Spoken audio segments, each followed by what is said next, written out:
आज का पाठ प्रेरित चरित अध्याय 17 वाक्य संख्या 15 22 से अध्याय 18 1 तक। पौलुस के साथी उसे आंथेस ले चले और उसका यह संदेश लेकर लौटे कि जितनी जल्दी हो सके सीलस और तीमुथि मेरे पास चले आएं। परिषद के सामने खड़ा होकर पौलुस ने यह कहा, आंथेस के सज्जनों, मैं देख रहा हूँ कि आप लोग देवताओं पर बहुत अधिक श्रद्धा रखते हैं। आपके मंदिरों का परिभ्रमण करते समय मुझे एक वेदी पर यह अभिलेख मिला, अज्ञात देवता को आप लोग अनजाने जिसकी पूजा करते हैं, मैं उसी के विषय में आपको बताने आया हूँ।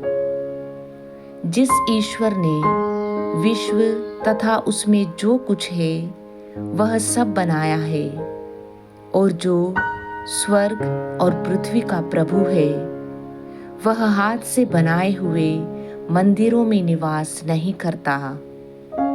वह इसलिए मनुष्यों की पूजा स्वीकार नहीं करता कि उसे किसी वस्तु का अभाव है।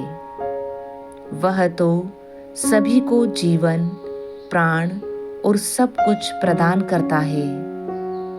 उसने एक ही मूल पुरुष से मानव जाति के सब राष्ट्रों की सृष्टि की और उन्हें सारी पृथ्वी पर बसाया। उसने उनके इतिहास के युग और उनके क्षेत्रों के सीमांत निर्धारित किए। यह इसलिए हुआ कि मनुष्य ईश्वर का अनुसंधान करे और उसे खोजते हुए संभवतः उसे प्राप्त करे।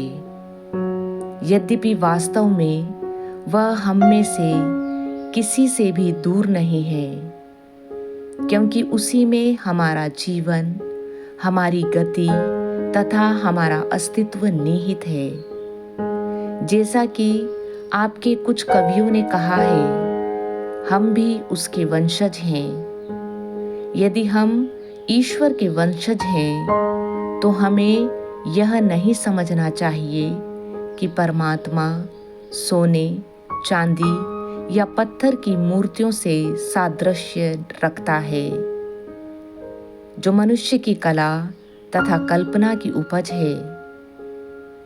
ईश्वर ने अज्ञान के युगों का लेखा लेना नहीं चाहा, परंतु अब उसकी आज्ञा यह है कि सर्वत्र सभी मनुष्य पश्चाताप करें, क्योंकि उसने वह दिन निश्चित किया है जिसमें वह एक पूर्व निर्धारित व्यक्ति द्वारा समस्त संसार का न्यायपूर्वक विचार करेगा।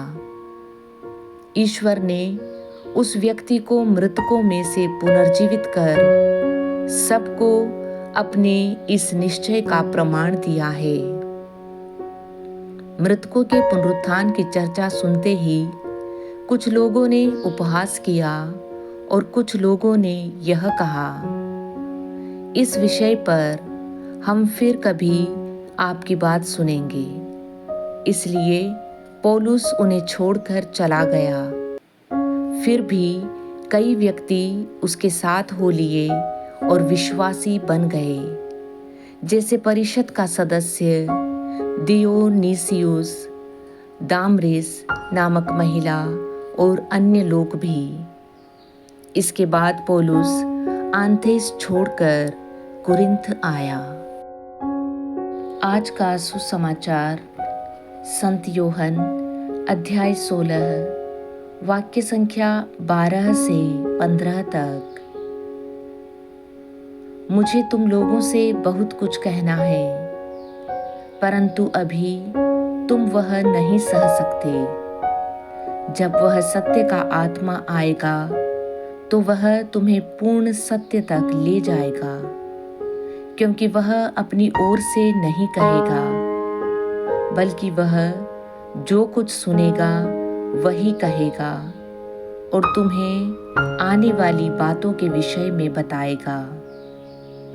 वह मुझे महिमान्वित करेगा, क्योंकि उसे मेरी ओर से जो मिला है वह तुम्हें वही बताएगा।